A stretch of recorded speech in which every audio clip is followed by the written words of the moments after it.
자, 오늘 계약본 강론 쪽을 보겠습니다. 지난주에 총론까지 보셨죠? 오늘 매매부터 보겠습니다. 자, 일단 문제집 314페이지입니다.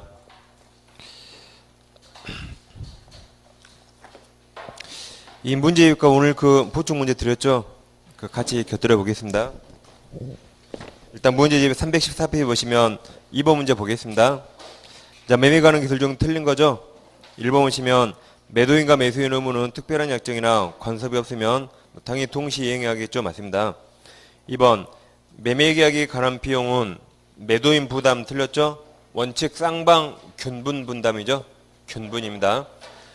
그러니까 계약 부분 다 임의 규정이에요. 이제 임대차에서 강행 규정이 몇 개 나옵니다.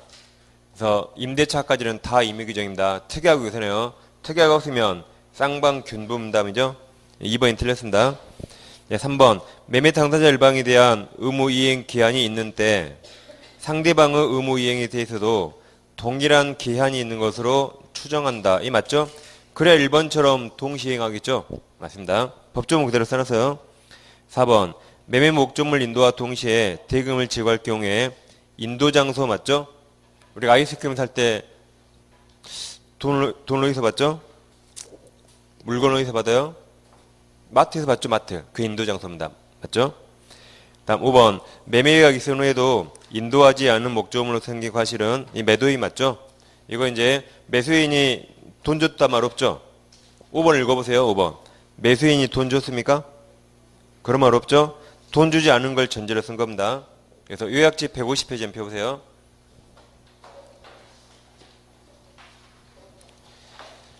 그 요약집 150페이지에 상단에 법조문 3개 있죠?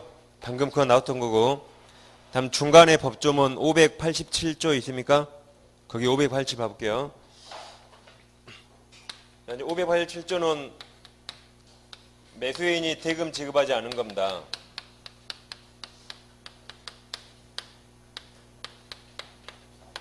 이걸 전제로 써놓은 겁니다. 581. 이걸 전제로 읽으셔야 돼요. 자, 그럼 갑 부동산 있는데 갑과 을이 매매계약 체결했죠? 근데 매수인이 돈 안 줬어요. 매도인도 물건 인도 안 했습니다. 그럼 그동안에 생긴 과실은 여기서 생긴 과실 월세 누가 취득해 하겠어요? 당연히 매도인 갑이죠. 매도인 갑입니다. 이 매수인을 그러면 우리 공부할 필요가 없어요. 그렇죠? 매매계약 체결하고 잔금일을 최대한 길게 6개월 1년으로 잡아요. 그럼 1년간 월세 낼 거니까 말도 안 되죠? 당연히 매도인이 월세를 받습니다. 그 다음 갑소유 부동산이 있으면 을과 매매계약 체결했는데 을이 돈 안 줬어요. 지금 이걸 전제로 쓴 겁니다. 근데 갑이 먼저 물건을 인도했어요. 그래서 을이 목적물을 사용합니다. 그럼 과실 누가 취득해요? 을이 사용하니까 을이 취득해요. 을이 사용하죠? 그래서 과실은 을이 취득합니다. 을. 매수인. 단 을은 아직 돈 안 줬죠? 따라서 물건 받은 날로부터 돈 준 날까지 이자까지 가산해주면 갑 손해 없죠? 그래서 돈 줄 때, 나중에 돈 줄 때 물건 인도 받은 날부터 이자 가산해주면 갑은 손해 없습니다. 이걸 법조문으로 써놓은 겁니다. 그럼 이건 판례입니다. 자, 을과 매매인데 지금 법조문은 돈 안 준 걸 전제로 써놨어요. 근데 이번에는 을이 돈 지급했습니다. 대금 다 지급했어요. 갑이 아직 인도 안 했네요. 그러면 과실 누가 취득해 야겠어요? 이때는 을이 취득해 야겠죠. 여기도 갑이라면 갑은 먼저 돈 받았죠. 이자 수익 취득하고 과실까지 취득하면 안 되겠죠. 을이 부당합니다. 그래서 이때는 매수인이 과실 취득. 이게 이제 판례의 태도입니다. 그런 식으로 밑에 양가로 1번과 2번 있으니까 읽어보시면 되겠어요. 그래서 다시 2번 문제 보세요. 2번에 5번. 2번에 5번은 매수인이 대금 지급했다 그런 말 없죠. 그럼 돈 안 준 겁니다. 그럼 과실은 매도인에게 속합니다. 그래서 2번이 정답이었고, 넘기시면 이제 6번 문제 보겠습니다. 자, 6번은 이제 계약금이죠. 계약금은 그 우리가 요약집에서 사례를 한번 봐봤어요. 자, 일단 147페이지 법조문 있고, 그 다음 149페이지 그 양괄호 4번 사례 있죠. 그 사례 위주로 계약금을 이제 정리하셔야겠습니다. 일단 계약금 계약은 요물계약이죠. 의사합의 성립하지 않고 현실적으로 계약금을 지급해야 성립하는 요물계약입니다. 예를 들어서 갑소유 부동산 우리가 매매계약했죠. 1억의 매매계약에서요. 그리고 우리 갑에게 계약금 1,000만 원 주기로 약속했습니다. 계약금 1,000만 원. 그럼 이건 요물계약이라 우리 1,000만 원을 다 지급해야지 계약금 계약 성립합니다. 이와 종된 계약이지만 별도 계약이에요. 매매와 반드시 동시할 필요도 없죠. 그건 나중에도 됩니다. 단 요물계약이라 반드시 1,000만 원 지급해야지 성립하는 계약이죠. 근데 이제 1,000만 원 중에 우리 아직 갑에게 700만 원밖에 지급 안 했어요. 700만 원만 지급했다. 그럼 계약금 계약 성립했습니까? 아직 성립 안 했죠? 그럼 우리는 700만 원 갑에게 포기하고 이 계약 해지할 수 있습니까? 우리 지금 갑에게 700만 원 보냈죠? 우리 700만 원 포기하고 이 계약 해지할 수 있어요? 못합니다. 아직 성립 안 했어요. 우리는 300만 원 더 보내야 돼요. 1,000만 원 다 보내고 1,000만 원 포기하고 해지하는 거지 700만 원 포기하고 해지하는 거 아닙니다. 그래서 아직 계약금 다 안 보냈죠? 계약금 계약 성립 안 했어요. 현 상태에서 우리는 이 주된 계약, 매매나 임대차라면 저 주된 계약을 해약금 해지할 수 없습니다. 아직 계약금 성립 안 했어요. 그래서 이건 해지 못해요. 근데 1,000만 원 주기로 약속했죠? 우리 끝까지 300만 원 안 주면 갑은 이 계약금 약정 이걸 해지할 수 있어요. 1,000만 원 주기로 했는데 1,000만 원 안 주죠? 그러면 1,000만 원 주기로 한 약정, 그 약정 이거 안 지키니까 이걸 해지할 수 있습니다. 그렇지만 아직 계약금 계약 성립 안 했으니까 해약금 성질이 없어서 주계약을 해지할 수 없습니다. 이 두 개를 잘 비교하셔야 돼요. 그럼 이제 이번에는 계약금 1,000만 원 다 지급했다고 가정해보세요. 다 지급했습니다. 그럼 이제 사례입니다. 양가로 4번. 자, 먼저 해약금 해지할 수 있는가? 1,000만 원 다 지급했으니까 해약금 해지할 수 있죠. 단 이건 이행 착수 전까지만 할 수 있습니다. 그럼 부동산 매매에서 이행 착수가 뭘 의미하죠? 그렇죠. 매수인은 돈 주는 거예요. 매도인은 등기소로 기부입니다. 무슨 토지 거래가를 받았다, 소송 제기했다 그런 거 이행 착수 아니에요. 그래서 이행 착수 의미를 하셔야 돼요. 그럼 이행 착수 전이라면 계약금 교부자는 계약금 포기하고 1,000만 원 포기하고 다음 계약금 수령자는 배액 상환하죠. 2,000만 원 상환하고 계약을 해지할 수 있죠. 이걸 해약금 해제 또는 계약금 해지를 합니다. 그럼 이 해지했단 말은 아직 당사자가 주고받은 게 없겠죠. 주고받은 게 없으니까 원상회복 여지가 없어요. 원상회복 의무가 발생하지 않습니다. 그리고 이건 채무불이행이 아니죠. 채무불이행이 아니니까 손해배상 의무도 발생할 여지가 없어요. 이렇게 해약금 해제 특징을 잘 기억하시면 되겠습니다. 그러니까 해약금 해제 나오면 사례가 나오고 또는 이런 게 항상 시험에 나오는 겁니다. 결과. 그 다음 다시 이제 갑과 을이 계약금 1,000만 원 지급했죠. 그런데 갑, 을 둘 중에 한 명이 채무불이행할 수 있죠. 그걸 보겠습니다. 이제 계약금 지급했는데 갑, 을 둘 중에 한 명이 채무불이행하면 채무불이행을 대비해서 어떤 약속이 있는가에 따라 움직이는 거죠.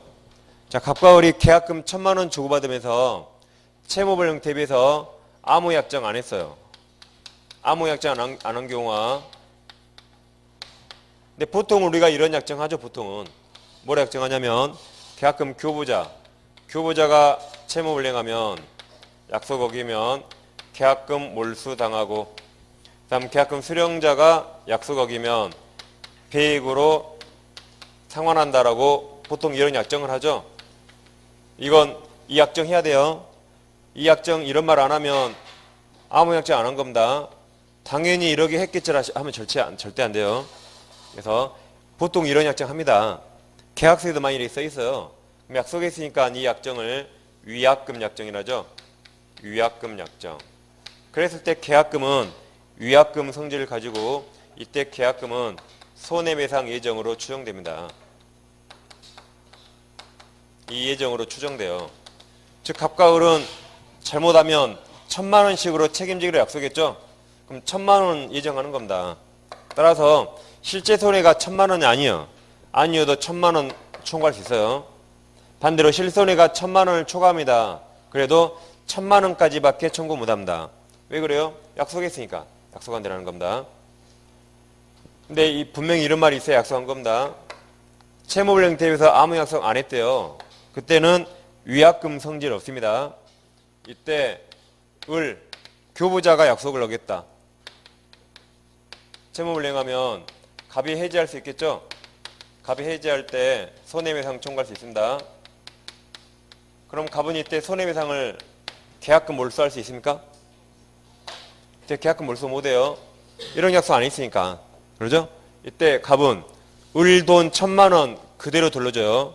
그리고 내가 입은 실제 손해만 입증해서 이 손해만 청구할 수 있을 뿐이고 몰수 못합니다. 왜 그래요? 이런 약속 안 했으니까. 반대로 갑이 채무불이행했다. 그럼 이제 해지할 수 있죠. 계획 해지하고 손해배상 청구하는데 이때 배액 청구 못합니다. 왜 배액 청구 못해요? 이런 약속 안 했으니까.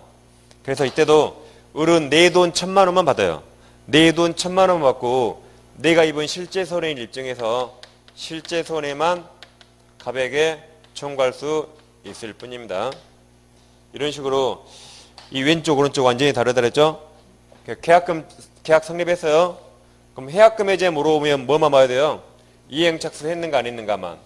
안 했으면 이렇게 하면 되고 했으면 못하는 겁니다. 그죠? 그다음 계약금 주고받았는데 누가 채무불이행했다 그러면 절대 보지 마세요.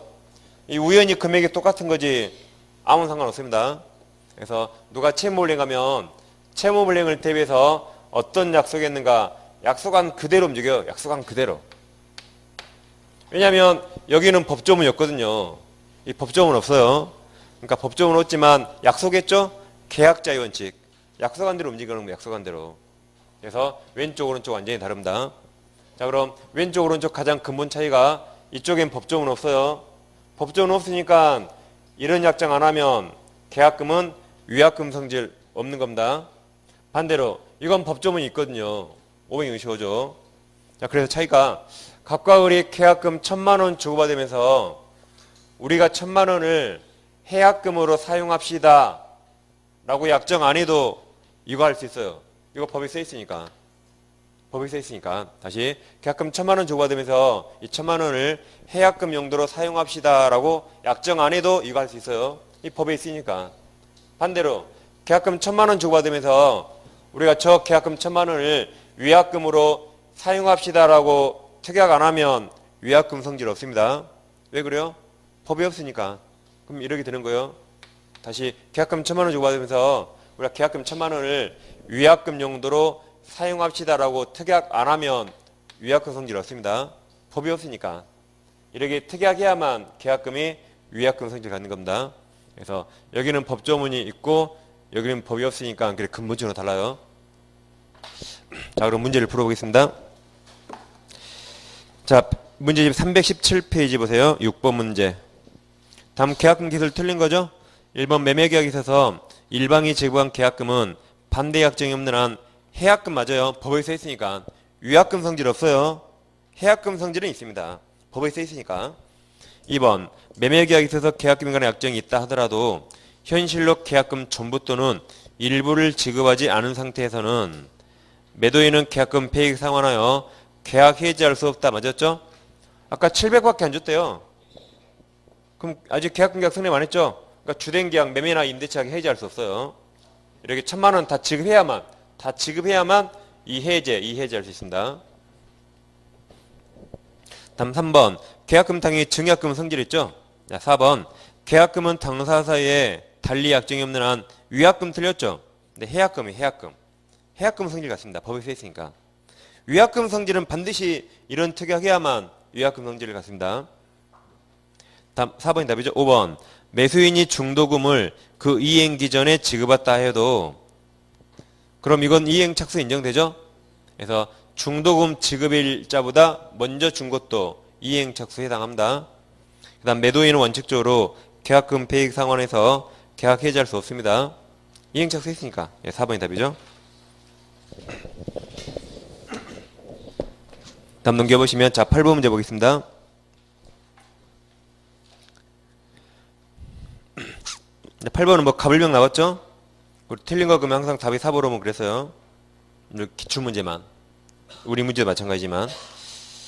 자 이제 8번 갑과 을은 갑소유 통으로 적으세요. 갑소유 부동산을 을에게 매도하기라는 계약을 체결하고 계약금으로 매매대금 1할에 해당하는 금전을 수수하면서 다음 다운표가 나오죠? 갑이 위약한 경우에 계약금 배액 상환하고 을이 교부자죠? 을이 위약한 경우에 갑의 계약금을 몰수한다는 문헌으로 약정 동원해 칩니다. 그 약정이 위약금 약정이죠? 위약금 써보세요. 이 약정 한 겁니다. 위약금 약정. 그럼 이 경우 진토를 틀린 거죠? 자 1번 갑이 위약한 경우에 을은 자신의 손해를 증명하지 않고도 손해배상으로 계약금 상당한 액 지급 청구할 수 있죠. 약속했으니까. 2번도 마찬가지예요. 을이 계약을 위반한 경우에 갑은 자신의 손해 증명할 필요 없어요. 손해배상으로 계약금 몰수할 수 있습니다. 그러니까 1번, 2번은 왼쪽이에요? 오른쪽이에요? 오른쪽이 여기. 오른쪽입니다. 여기. 다음 3번. 을은 갑의 채무불이행이 없더라도 계약금 포기하여 계약을 해지할 수 있다. 3번은 왼쪽이에요? 오른쪽이에요? 왼쪽이에요? 왼쪽. 계약금 해제. 해지할 수 있죠?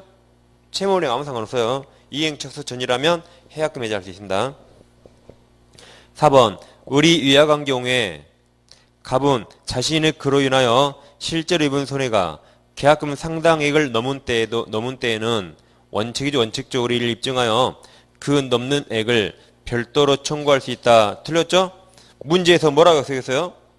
딱 계약금 1000만 원만큼만 책임질 약속했죠?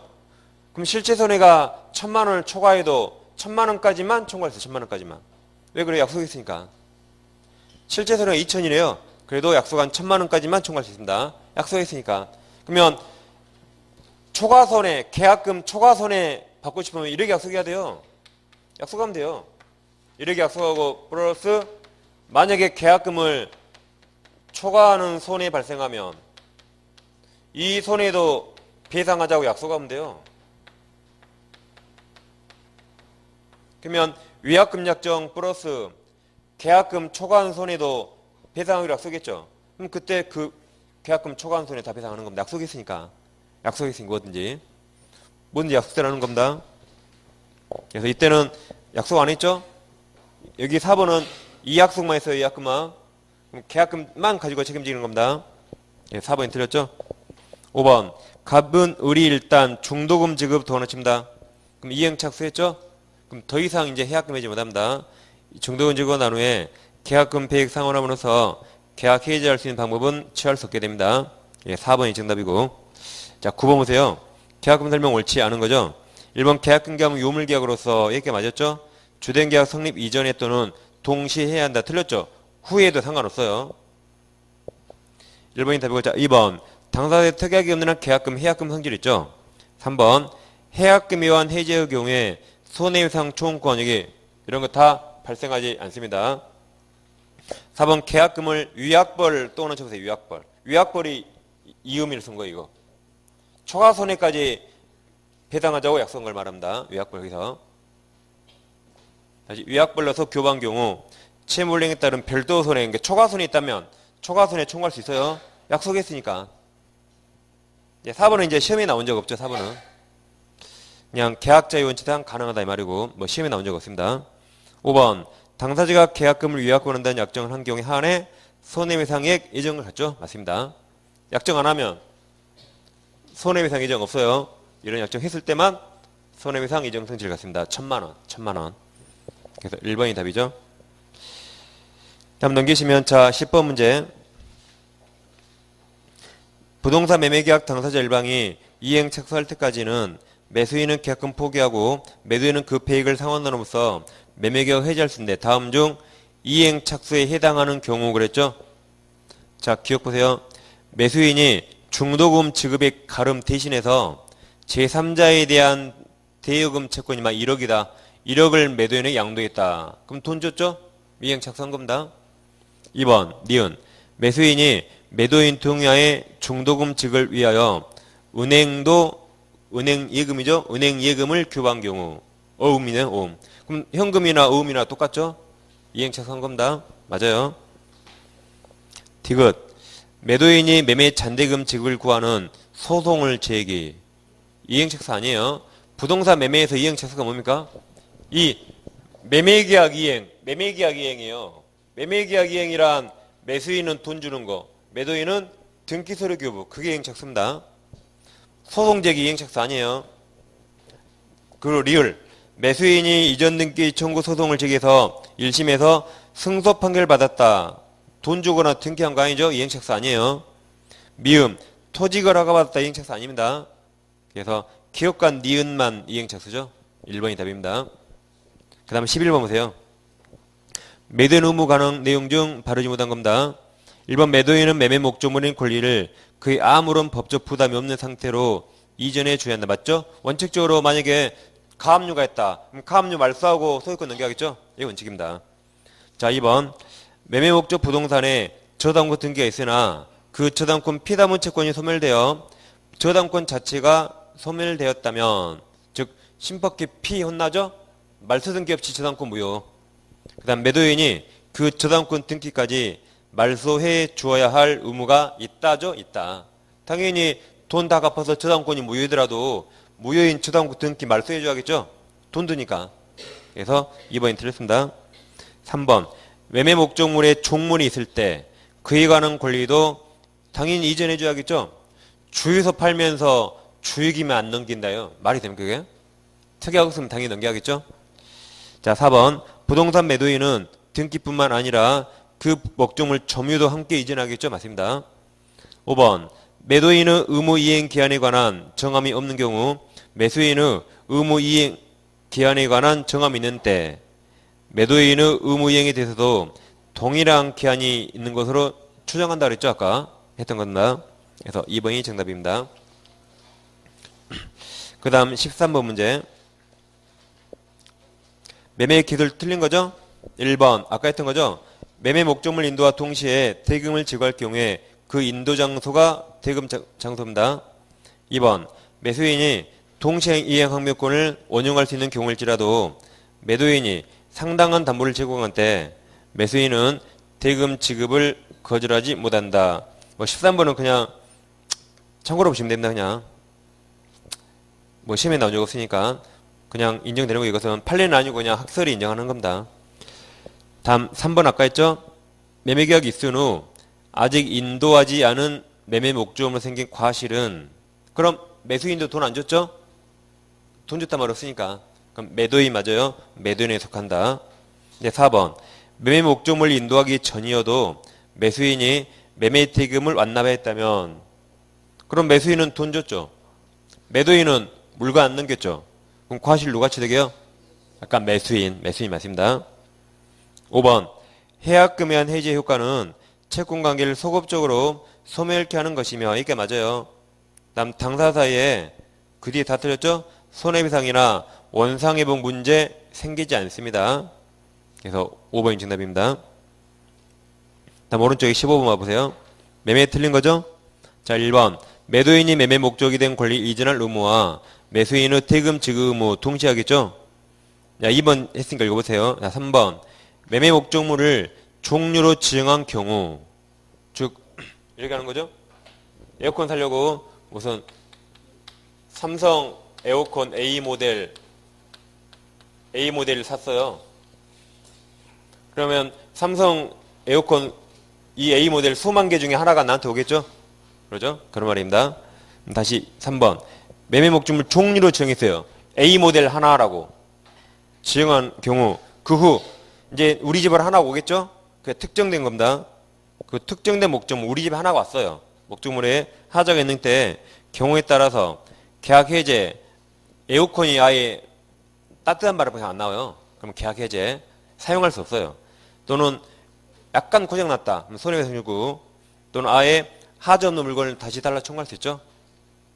자 4번 매매 목적물은 현존하고 특정된 것이 한다. 틀렸습니다. 장래 발생할 것도 할 수 있어요. 지금 어떤 사람이 의자를 만들고 있어요. 의자. 그 의자가 일주일에 완성돼요. 그거 지금 살 수 있죠? 장래 완성된 물건 지금 살 수 있습니다. 뭐 분양권도 아직 현존 특정 안 됐죠? 지금 아직 짓도 안 했어요. 가능하죠? 4번이 답이고 5번은 매수인은 목적물 인도 받은 날로부터 그럼 매수인이 목적물 인도 받았죠? 매수인 돈 줬습니까? 그런 말 없죠? 그럼 당연히 이자 지급하라고 했죠. 아까 587조.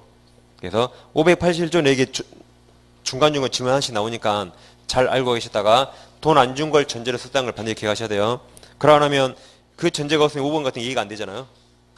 예, 일단 4번이 답입니다. 다음 오늘 알아야 문제 봐보세요. 오늘 알아야 보충 문제 보세요.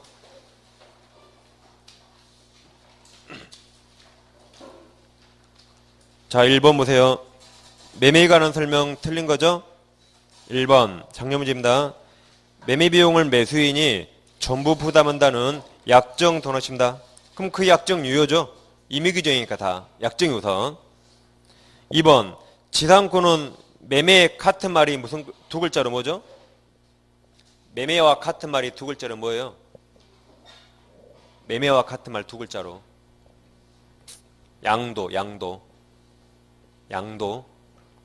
그럼 지상권 양도할 수 있죠? 그래서 지상권 양도 대상 될 수 없다 틀렸어요. 지상권은 양도 금지 특약 있더라도 절대적으로 양도할 수 있어요. 그러죠? 양도가 돈 받고 판단 말이지 넘긴다. 매매입니다. 2번이 정답이에요. 근데 작년에 많이 틀렸어요. 이걸. 매매 양도 같은 말이에요. 우리는 이렇게 짧은 지문에 약해요. 사실 지문이 우린 긴 게 좋아요. 긴 건 판례일 것이고 판례는 이해 못해도 결론만 외우면 다 맞히니까. 그러죠? 많이 틀렸습니다. 자, 3번 매매 목적물 인도와 동시에 대금을 지급할 경우 그 인도 장소 맞죠? 4번 매매 목적물이 인도되지 않고 대금도 완제되지 않는 경우 목적물 생긴 과실은 매도인 맞죠? 5번 안 받으세요. 뭐 매매 예약은 시험에 10년에 한 번 나올까 말까. 그러니까 이제 2번에 답을 못 찾으니까 5번에 답을 쓰고 많이 틀린 거예요. 작년에. 처음 본 거 나오니까. 처음 본 건 답 아니에요. 그 다음 2번 문제 매매계약 설명 틀린 거죠? 1번은 법조문 그대로죠? 569조. 매매 목적이 된 권리가 타인에게 속한 경우에 매도인은 그 권리를 취득해서 매수인에게 이전해야 됩니다. 약속했으니까. 2번 매매계약에 관한 비용은 특별한 사정이 없는 한 당사자 균분 부담 맞았죠? 3번 담보책임 면제 특약 동원하십니다. 유효죠? 매도인 담보책임 부담하지 않는다. 그 특약 유효해요. 특약이 있는 경우라도 매도인은 알면서네요. 알면서 동원하십니다. 알면서 고지하지 않은 하자에 대해서는 책임 져야 됩니다. 책임 면한다 틀렸어요. 책임 져야 돼요. 법조문 다 그대로 쓰는 겁니다. 4번 목적물 인도와 동시에 대금을 지급할 경우 특별한 사정이 없는 대금은 목적물 인도 장소 맞죠? 인도 장소. 25에 나왔잖아요, 여기. 그러죠? 그리고 26회 1번에 3번 또 나왔죠? 다음 2번에 5번. 당사자 일방에 대한 의무이행 기한이 있는데 상대방의 의무이행에 대해서도 동일한 기한 맞죠? 그래야 동시행이 되니까. 3번이 틀렸습니다. 다음 3번 문제. 3번 문제 상당히 허망해서요. 3번은 일단 문제 읽지 마시고 동그라미 1번만 딱 1번 지문 읽어보세요. 맞았습니까? 그렇죠. 계약금계약, 낙성계약 틀렸죠. 우물계약이에요. 상당히 허망한 문제였습니다. 이제 문제 한번 풀어볼게요. 자, 3번. 2014년 5월 1일 갑이 그 건물을 을에게 매도하면서 같은 해 5월 10일 계약금을 매매계약은 5월 1일 날 했죠. 계약금은 5월 10일. 그로부터 2개월 후 돈을 채우세요. 그럼 매도일 며칠이에요? 써놓습니다. 7월 10일. 7월 10일. 2개월 후에 7월 10일에 중도금 잔금을 지급하기로 했다. 틀린 거 그랬죠? 그러니까 항상 사례 문제 풀 때 문제에 지금 날짜가 있죠? 그럼 밑에 지문에 날짜 있어요? 없어요? 날짜 있죠? 그럼 날짜가 중요해요. 근데 문제는 날짜가 있는데 1, 2, 3, 4, 5에 날짜가 없으면 문제 읽을 때 날짜 안 봐도 돼요. 그냥 쓰는 겁니다. 그럼 자, 5월 10일 날 계약금 줬죠? 7월 10일이 이제 나머지 이행기죠? 네, 틀린 겁니다. 1번이 정답이었죠? 2번. 우리 지급한 계약금은 다른 약정 없는 한 해약금 추용돼요. 3번. 우리 계약금을 지급하지 않으면 갑은 계약금 약정 도나십니다. 계약금 약정은 해지할 수 있죠. 여기 아직 계약금 다 안 줬죠? 계약금 다 안 줬으면 이거 안 주니까 이거 주기란 그 약정을 해지할 수 있어요. 이거. 근데 다 안 줬으니까 이 주된 계약을 해지를 못하는 겁니다. 그래서 계약금 약정 돈 맞췄죠? 그건 해지할 수 있어요. 단 뭘 해지 못한다? 주된 계약, 매매 계약, 매매 계약. 그 다음 4번. 우리 2014년 6월 10일 중도금을 지급한 경우, 그럼 원래 중도금은 7월 10일 날 지급하기로 했죠? 근데 한 달 전에 줬네요. 이것도 이행 착수입니다. 미리 준 거 이행 착수 인정해줘요. 그럼 이행 착수했죠? 그러니까 갑은 이제 계약금 배액 상환하고 계약 해지, 해약금 해지 못하죠? 맞았습니다. 5번 잘 보세요. 우리 2014년 7월 10일이네요. 그럼 이날 중도금 잔금 주기로 했죠? 다시 2014년 7월 10일 중도금과 잔금을 지급하였으나 갑이 소유권 이전 등기를 해주지 않으면, 그럼 을은 중도금 잔금 다 지급했죠? 갑은 등기 안 해줬죠? 이게 갑이 채무불이행이에요. 거기 가로 쳐보세요. 갑이 소유권 이전 등기를 해주지 않으면 괄호 써놓는다. 채무불이행. 그러면 이제 무슨 해지할 수 있다? 법정해제. 법정해제. 그래서 을은 매매계약 해지할 수 있다. 맞아요. 법정해제. 그러니까 그냥 해지하면 무슨 해지다? 법정해제. 법정해제. 해약금 해지라고 써줘야 돼요. 약정해지라고 씁니다. 합의해지라고 써요. 그냥 이렇게 해지하면 무슨 해지다? 법정해제. 법정해제. 법정해제. 법정해제요. 그래서 법정해제 할 수 있습니다. 등기 안 넘기니까 채무불이행. 그래서 1번이 허망한 정답이었어요. 다음 4번. 계약금 설명 틀린 거죠? 작년 겁니다. 1번 계약금은 별도 약정이 없는 한 해약금 추정 맞았죠? 2번 매매 해약금에 관한 민법 규정은 임대차 적용됩니다. 매매에 관한 규정은 다른 유사한 계약에 준용되죠? 그리고 임대차 할 때 계약금 줘야 안 줘요? 당연히 주잖아요. 3번 해약금의 기에 계약을 해지한 경우에 원상회복 문제 생기지 않아요. 4번 토지거래 허가구역 내 토지에 관한 매매계약 체결하고 계약금만 지급한 상태에서 거래 도난침다 허가를 받은 경우 동그라미 이행 착수했습니까? 안 했어요. 다른 약정이 없는 한 매도인은 계약금 배액 상환하고 계약 해지, 이 해지는 해약금 해지죠?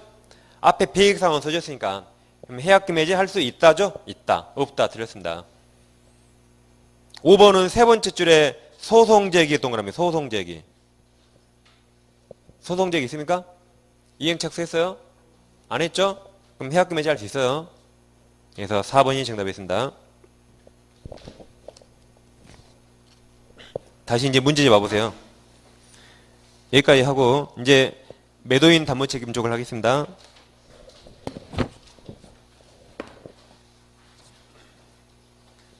일단 요약집을 봐볼게요. 매도인 담보 책임은 우리가 전해일감 실손에 외우셨죠? 자, 요약집 151페이지. 요약집 151페이지. 매도인 담보 책임 하단에 박스가 있죠? 그 핵심사항 여기서 항상 정답이 주로 나오니까 여기 나온 건 다 맞히시고 여기 이외에서 정답을 내면 찍어야 어쩔 수 없어요. 매도인 담보 책임 우리가 다 공부할 수가 없습니다. 대부분 거기서 정답 나오니까 아무튼 그 박스는 정확히 외우셨다가 그대로 그냥 푸시면 됩니다. 시험에서는. 일단 매도인 담보 책임은 권리하자와 물건하자가 있죠. 실생활에는 물건하자가 중시됩니다. 실생활. 20년 된 아파트를 사는데 보일러가 고장났다. 뭐 물이 샌다. 누수현상. 그럼 물건하자가 중시돼요. 근데 물건하자는 시험 낼 게 별로 없어요. 그래서 시험은 권리하자를 많이 냅니다. 그래서 시험에서는 권리하자가 중요해요. 실생활에는 권리하자 별로 중시 안 돼요. 지금 시험이다 보니까 오지선다를 만들어야 돼요. 그럼 권리하자는 자 원래 매수 담보 책임이란 하자를 몰랐던 선의 매수인이 책임을 해야겠죠. 선의 매수인. 근데 여기는 예외적으로 악의의 매수인, 악의의 매수인도 주장 가능한 게 있습니다. 그 말은 선의는 당연히 주장할 수 있겠죠. 그래서 우리가 그것을 전해일감 실손에 그래 외웠어요. 첫째, 전부타인 권리 매매에서 악의도 계약 해제할 수 있다. 두 번째, 일부타인 권리 매매에서 악의 매수인도 대금감액 청구할 수 있습니다. 셋째, 저당권이나 전세권이 실행됐다. 전세권, 저당권이 실행이 행사 같은 말이에요. 한마디로 경매 나왔단 말이죠. 경매 나오면 악의 매수인도 계약 해제하고 손해배상 청구할 수 있습니다. 그래서 이걸 우리가 악의도 가능한 거, 그래서 전해일감 실손해 외우세요. 전해일감 실손해. 실손해라고 외웠죠? 빨간색 외우시고, 빨간색이 아닌 나머지를 물어보면 뭔지 몰라도 무조건 선의 매수인만 행사할 수 있다고 보시면 돼요. 그러니까 전해일감 실손해 말고 나머지는 다 선의만. 그럼 권리하자가 5개인데 2개는 아예 안 보이죠? 수량 부족이나 일부 멸실.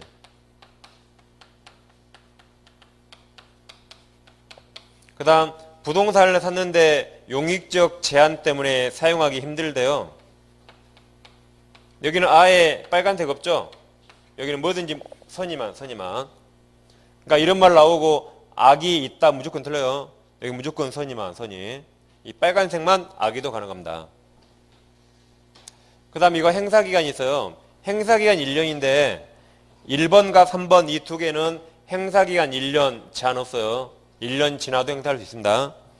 그럼 하자 담보책임 담보책임 물려면 하자를 알아야 행사하겠죠.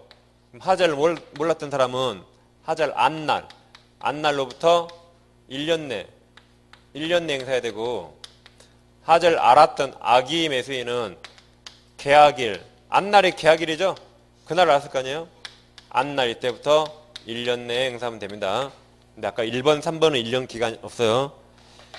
그 다음에 자 이제 2번이 목적물 하자죠. 물건하자. 자, 권리하자와 물건하자 뭐가 더 발견하기 쉽죠?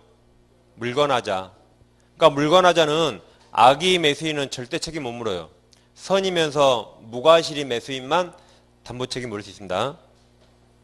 2번 기간은 짧아요. 안날 6개월. 3번 경매로 취득했는데 물건에 하자가 있다. 그때는 담보 책임 묻지 못합니다. 그러니까 경매는 권리하자만 담보 책임 물어요. 자, 이제 문제 보겠습니다.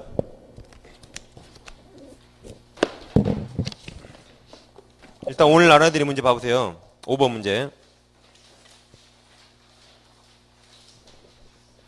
자, 오늘 드린 문제 5번 문제 있습니까? 이제 매도인 담보 책임 설명 옳은 거죠? 작년 문제요. 1번 타인 권리를 매도한 자가 그 전부를 취득하여 매수인에게 이전할 수 없는 경우 악이 나왔죠? 악이 전해 전부 타인 권리죠? 악의 매수인 계약 해제할 수 없다. 틀렸죠? 해제할 수 있다. 2번 저당권이 설정된 부동산 매수인이 저당권 행사가 실행이요. 경매 실행 행사로 그 소유권을 취득할 수 없게 된 경우 악이죠? 악의 매수인은 특별한 사정이 없는 계약을 해제하고 손해배상 다 청구할 수 있죠? 2번이 정답이에요. 실손해. 자, 2번이 답입니다. 3번 매매 목적인 권리 전부가 타인에 속하여 권리 전부를 이전할 수 없게 된 경우 매도인은 선의 매수인에게 이행이익. 신뢰 틀렸죠? 매도인 담보 책임은 유효일 때만 나온다 그랬죠? 무효라면 책임질 게 없어요. 유효일 때. 그리고 행위가 유효라면 이행할 수 있었죠? 손해배상은 원칙 다 이행이익입니다. 이행이익. 해제도 유효만 가능하죠? 손해배상 이행이익. 무효일 때가 신뢰이익 배상 원칙이에요. 계약시효상 관책임. 여기 이행입니다. 이제 4번 매매 목적 부동산에 전세권이 설정된 경우 여기죠? 돈 주고 샀는데 전세권이 있대요. 전세권. 그럼 선의만 할 수 있다. 근데 여기 좀 더 깊이 몰아서요. 자, 설정된 경우 계약 목적 달성 여부와 관계없이 선의 매수인은 계약 해지할 수 있다. 틀렸습니다. 계약 목적 달성 못할 경우만 전부 해제. 그렇지 않으면 손해배상. 전세권이 전부 있어요. 목적물을 사용할 수 없대요. 그럼 전부 해제. 근데 일부 사용할 수 없다면 손해배상 청구할 수 있겠죠? 그래서 달성 못할 경우만 계약 전부 해제입니다. 5번 권리 일부가 타인에 속한 경우 선이죠? 그럼 그 밑에 계약 안날 들었어요. 선의 매수인이 갖는 손해배상 요건은 안날. 하자를 안날부터 1년입니다. 그러니까 이렇게 시험에 나올 게 딱 정해있기 때문에 전해일감 실손해 오시면 99% 다 맞지 이거. 간단합니다.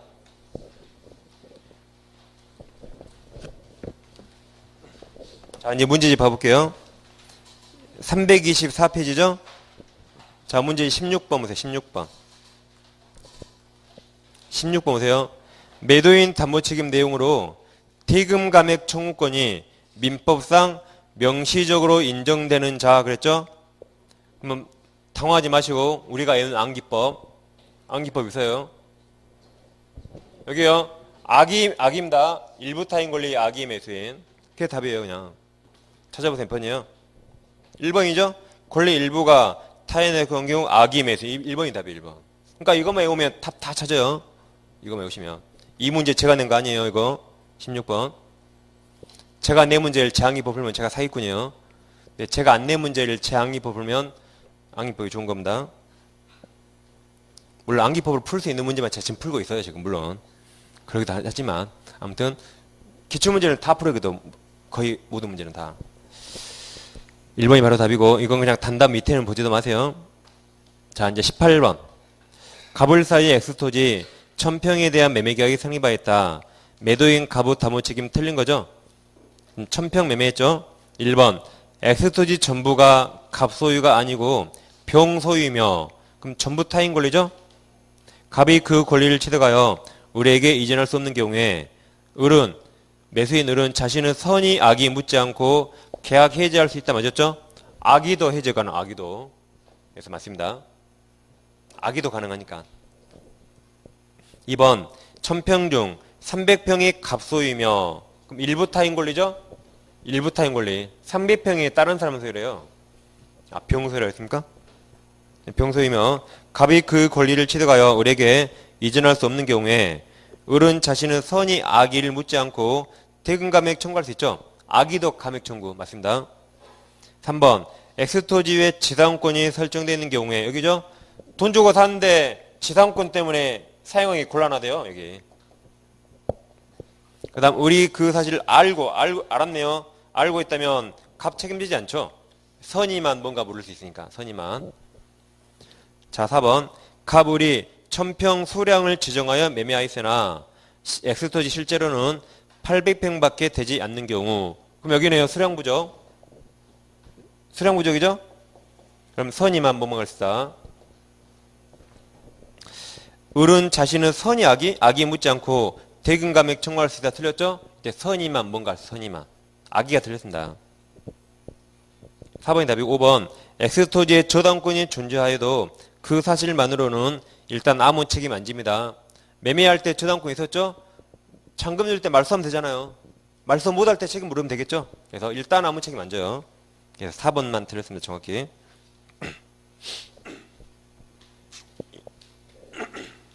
다음 19번 봐볼게요. 19번. 상당히 어렵습니다. 19번은. A가 B에게 C 소유 돈을 칩니다. C 소유에 속하는 물건을 매도하였다. 누가 매도했어요? A가 매도인이죠? 이제 옳은 겁니다. 그럼 이렇게 돼요. 만약에 X 부동산이 있는데 이 X를 A가 B에게 매도했다. X를 매도. 근데 사실은 이 X가 A 소유가 아니라 C 소유래요. 그럼 이거 전부 타인 권리죠? 그래도 일단 유효입니다. 전부 타인 권리. A는 C에게 돈 주고 사서 B한테 넘겨주면 돼요. B는 돈 주면 되죠? 그럼 그렇게 끝난 일입니다. 일단 유효예요. 그럼 1번 A, B 사이 계약 원시적 불능 무효 틀렸어요. 유효예요 이거. 그 뒤에 다 틀렸습니다. 2번 A가 그 물건의 소유권을 B에게 이전할 수 없게 되었다면 즉 C가 절대 안 넘기니까 A는 X를 B에게 넘길 수 없대요. B는 그 물건이 C 소유임을 알았는지 여부에 관계없이 매매계약 해지할 수 있다. 맞았죠? 악의도 해지할 수 있다. 이게 답입니다. 2번이 정답. 3번 그 물건이 C 소유임을 알지 못한 B죠. 선의 B는 계약 해지에 아울러 손해배상 청구할 수 있죠. 그 범위는 신뢰이익 틀렸죠? 유효니까 이행이익. 매도인 담보 책임은 유효일 때 문제되고 유효일 때는 항상 이행이익이에요. 이행이익. 이행했다면 얻을 이익. 자, 4번 B죠. B가 그 물건이 C 소유임을 알고 있었대요. 알고 있었다면 A에게 과실이 있는 경우에도 손해배상 청구할 수 없다 그랬는데 이 틀렸습니다. 봐보세요. 지금 A는 C가 1에게 절대 안 넘긴대요. 절대 소유권 안 넘기니까 A는 B에게 넘길 수가 없어요. 근데 아까 A에게 과실이 있다 그랬죠? 왜 소유권을 못 넘기가 봤더니 A한테 잘못이 있대요. A의 규칙 사유로 고유과실로 소유권을 1억에 받을 수가 없대요. 그럼 얘는 이제 담보책임. 얘가 선이라면 계약해지하고 손해배상 청구할 수 있어요. 이제 담보책임 먹습니다. 얘가 악이라면 해지만 할 수 있고 악이니까 손해배상 청구 못합니다. 담보책임으로. 단 담보책임 규정으로 악의 매수인이 손해배상 청구 못하지만 왜 소유권 취득 못했어요? A 잘못. 이게 채무불이행입니다. 그래서 악이더라도 담보책임 규정으로 손해배상 청구 못하지만 이 채무불이행을 이유로 손해배상 청구할 수 있습니다. 뭘 근거로요? 채무불이행. 담보책임으로는 악이니까 손해배상 청구 못해요. 뭘 근거로? 채무불이행. 그래서 다시 A에게 과실이 있는 경우라면 손해배상 청구할 수 있답니다.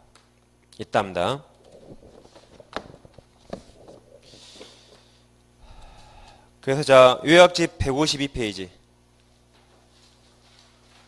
처음 본 거 아니에요? 요약집 150, 아직 시험이 안 나왔습니다, 이 지문.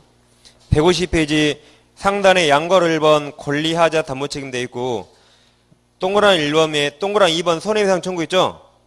있습니까? 거기 밑으로 두 번째 줄 끝에 밑줄 악의 매수인 되어 있죠?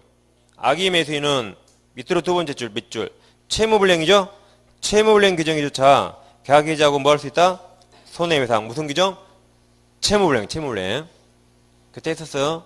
표시되어 있죠? 다시 한번 보시면 되겠습니다. 그래서 19번에 4번은 틀렸습니다. 아무튼 19번에 4번은 아직 시험에 안 나오는데 판례니까 나올 수 있습니다. 이거 판례니까. 그 다음 19번에 5번은 시험에 나온 적 없어서 지금까지 제가 수업 시간 한 번도 안 했어요. 너무 어려워서. 근데 우리 문제집에 지금 이름 유형이 3개가 있으니까 그냥 참고로 한번 해볼게요. 참고로. 한 번도 아직 안 한 겁니다. 수업 시간에. 시험에 안 나오고 어려우니까. 참고로 해볼게요. 그냥 듣고 이해되면 하시고 안 되면 안 봐도 돼요. 지금 시소유죠? 문제가 시소유. 그걸 A가 B에게 팔았죠?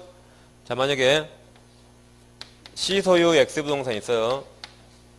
근데 이걸 갑이 등기를 위조했습니다. 갑이 등기를 위조해서 자기 앞으로 무효 등기.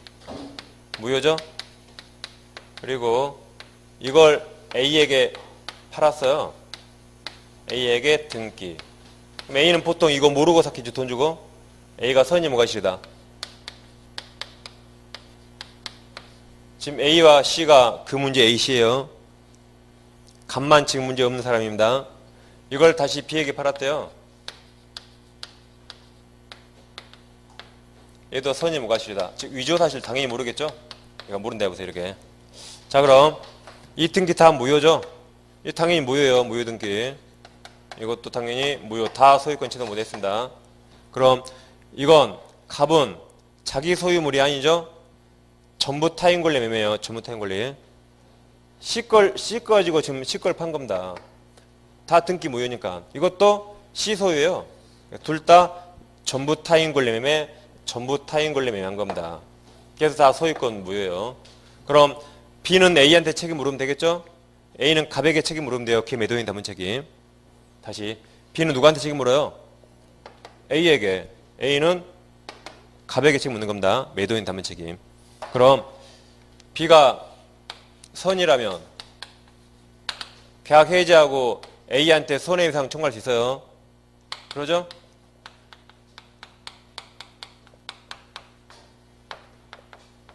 만약에 참 특이하게 B가 A도 몰랐는데 이걸 알았대요. B가. 알았대요. 그러면 계약 해지할 수 있지만 A한테 손해배상 청구 못하죠?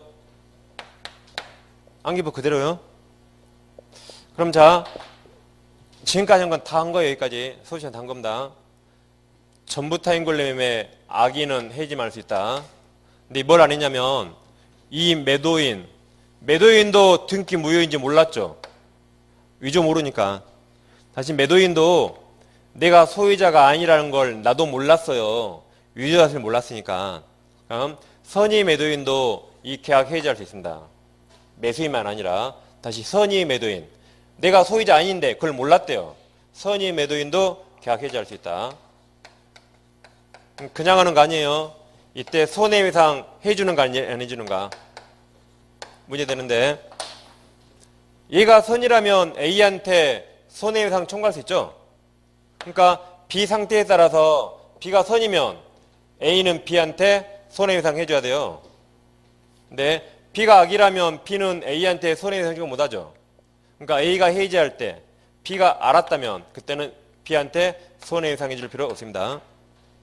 다시 얘는 원래 얘가 해지한다면 선이라면 A한테 손해배상 청구할 수 있고, B 내가 악이라면 A한테 손해청구를 못하죠.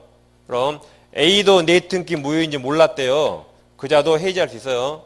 그때 B 상태에 따라서 B가 선이면 A는 B한테 손해배상 해주고, B가 악이면 A는 B한테 손해배상 해줄 필요 없습니다. 그래서 참고로 하나 더 보시면 되겠어요. 참고로. 그럼 문제부터 풀고 이제 적으실 분 적으세요. 자, 19번에 5번. A가 동그라미 칩니다. A가 동그라미. 그 물건이 자신 소유에 속하는 것이 아님을 몰랐다면 동그라미. 선의 매도인이요. 몰랐다면 A는 계약을 해지할 수 있지만, 맞아요. 여기까지. 이로 인해 B가 입은 손해는 그 뒤가 틀렸어요. 비선의악이 불문하고 하니까 B가 선일 때만 배상해야 한다. 손해배상. 다시 매수인 B가 선일 때만 손해배상 해야 한답니다. 그래서 선의악이 불문이 틀렸어요. 그럼 23번 문제 한번 봐보세요. 이런 선의 매도인이 계약 해지하는 건 여기처럼 전부 타인 권리밖에 없어요. 전부 타인 권리. 우리 법 규정에. 그럼 23번에 3번 지문.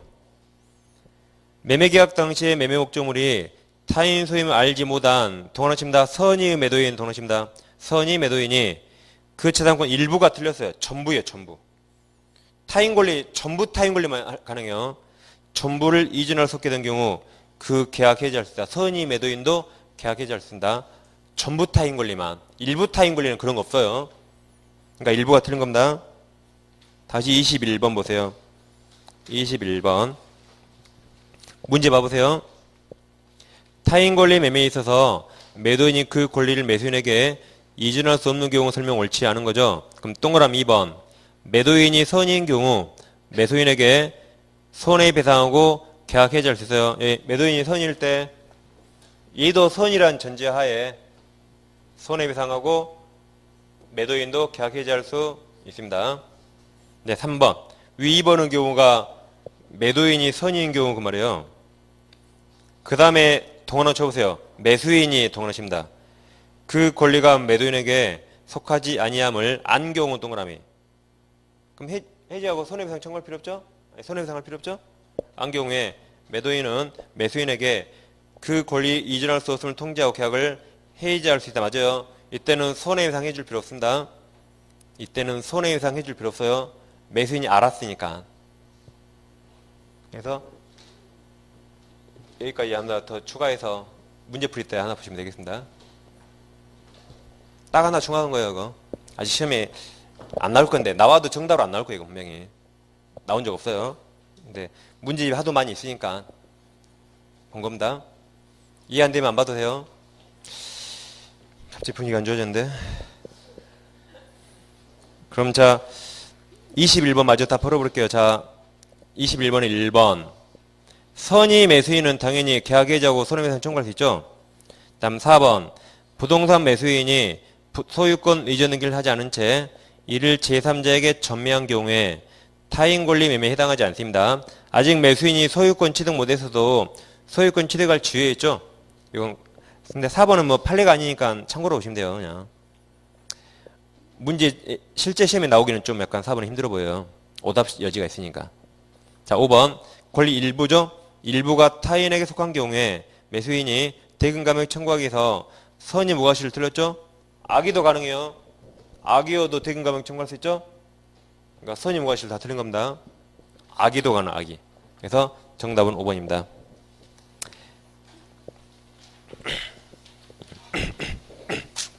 자, 그 다음에 특강은 포인트 40이라고 80페이지 요약집을 하거든요.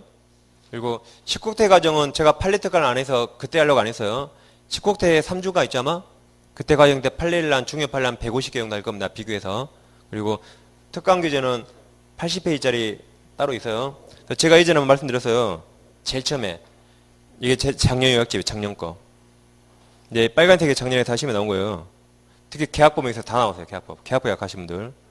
빨간색 작년에 자 타선에서 몇 번에 몇 번까지. 쉬는 시간에 놔두니까 확인해 보세요. 자, 증거요령 가져왔어요. 이렇게.